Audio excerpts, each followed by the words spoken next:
जहन्नम, नाम सुनते ही इंसान को डर लगता है। या अल्लाह, अब हमें यहाँ से निकाल दो, अब हम गुनाह नहीं करेंगे। या अल्लाह, जाओ उससे कहो जिसकी नाफरमानी की है, मुझसे क्या कहते हो?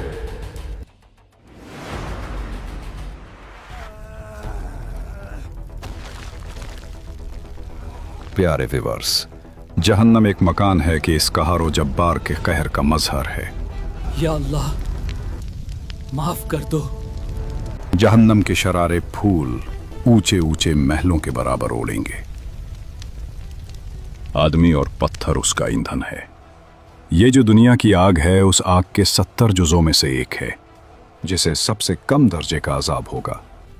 उसे आग की जूतियां पहना दी जाएगी, जिससे उसका दिमाग ऐसा खोलेगा जैसे तांबे की पतीली खोलती है, हालांकि उस पर सबसे हल्का होगा। जहन्नम की आग 1000 बरस तक धुंकाई गई, यहां तक कि सुर्ख हो गई, फिर 1000 बरस और, यहां तक कि सफेद हो गई, फिर 1000 बरस और, यहां तक कि स्याह हो गई। तो अब वो नरी स्याह है जिसमें रोशनी का नाम नहीं।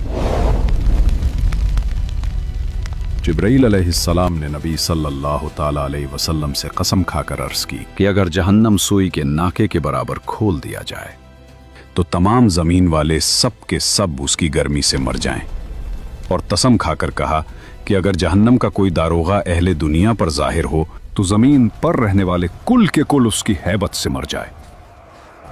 और बाकसम बयान किया कि अगर जहन्नमियों की जंजीर की एक कड़ी दुनिया के पहाड़ों पर रख दी जाए तो कांपने लगी और उन्हें करार ना हो, यहां तक कि नीचे की जमीन तक धंस जाएं। ये दुनिया की आग, जिसकी गर्मी और तेजी से कौन वाकिफ नहीं कि बाज मौसम में तो उसके करीब जाना शाक होता है। फिर भी ये आग खुदा से दुआ करती है कि उसे जहन्नुम में फिर न ले जाए। मगर ताज्जुब है इंसान से कि जहन्नुम में जाने का काम करता है और उस आग से नहीं डरता जिससे आग भी डरती और पनाह मांगती है। दोज़ख